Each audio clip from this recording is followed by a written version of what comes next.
I feel old. Star Wars Episode 3 Revenge of the Sith turns 20. Now I know what the Gen Xers felt like during the Star Wars 20th Anniversary Special Editions in 1997. Revenge of the Sith turns 20.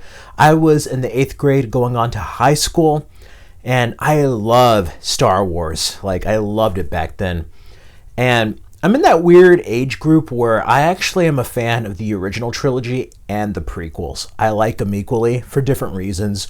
Obviously, there is no beating the original trilogy. I mean, that is the holy trinity of film trilogies. But the prequels told a complete story, had an arc, there was a direction, there was a consistent theme. Not only with the downfall and tragedy of Anakin Skywalker, but the downfall and the hubris of the Jedi. And it's kind of crazy to see our current world right now and how ahead of the curve this film truly was. This is how liberty dies with thunderous applause. History, like Star Wars, has a cyclical nature. It's like poetry, it rhymes. But this film is the best of the prequel films. A return to form. Does it have some dated CG? Absolutely. But then there's moments that CG was an improvement from Attack of the Clones. George Lucas is a visionary, and he was a pioneer with a lot of film technology, and we got to see that with this film. I remember the anticipation for it, the teaser poster with the cape, and then, in 2004 we had the Star Wars trilogy come out on DVD. I wish I kept those not only for the extras, but Darth Vader didn't say no in Return of the Jedi.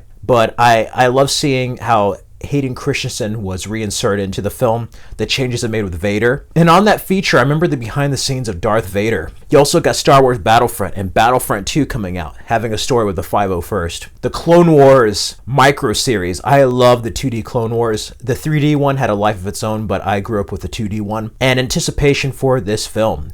I got the DVD of Volume 1 just to watch the Star Wars Revenge of the Sith teaser over and over. And this and Bam Begins were my films of '05, along with King Kong later that year.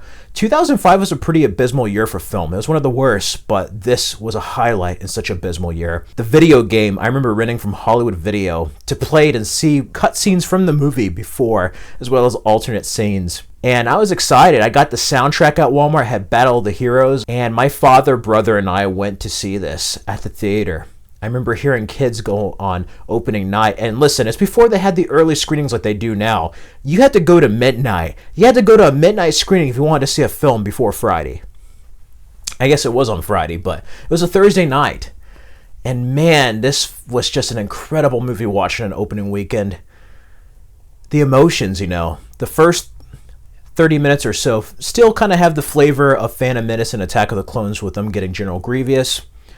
Count Dooku confrontation, twice the pride, double the fall. I love Christopher Lee there. But Ian McDiarmid as Palpatine just shines in this film. That Darth Plagueis the Wise opera scene is just iconic. Is it possible to learn this ability?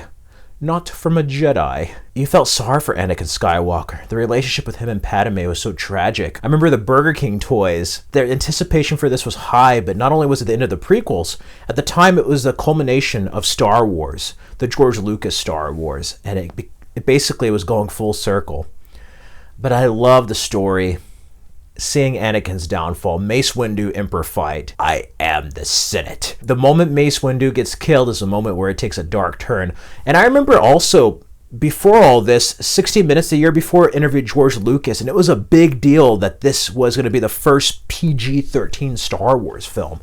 I mean, that was a heavy deal, and it was darker and edgier, and I kind of wish they took that direction earlier, You see Disney do it, but let's just say it's a little bit more mundane and not as entertaining as the way Lucas did Star Wars. This is just a great science fiction film and tragedy. All the way down to the fall of the Republic, the march with the clone troopers, killing younglings, and then only a Sith deals in absolutes. I love Obi-Wan. Ewan McGregor, Hayden Christensen are great in this. All the way to the Yoda Emperor fight, seeing Chewbacca, Kashyyyk. It was quite something, and then seeing Darth Vader in costume for the first time in so many years. You could hear a pin drop in the cinema when the breathing apparatus went on, and it's just like...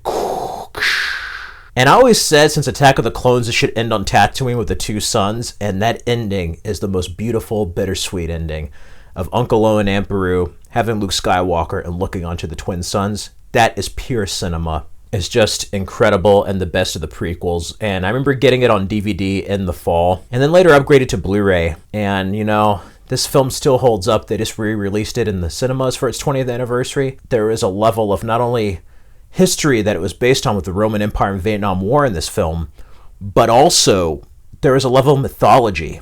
And those two things I think are missing from modern Star Wars right now under Disney. And there's just nobody else like George Lucas. I mean, this was his child, and he brought it home.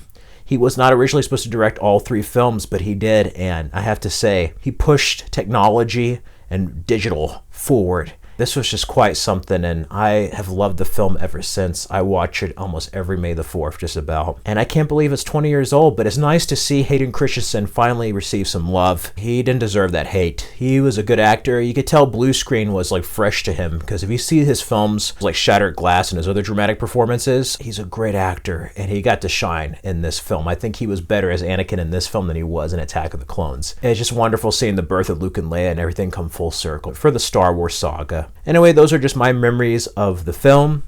Let me know, when did you first see Revenge of the Sith? What are your memories of it?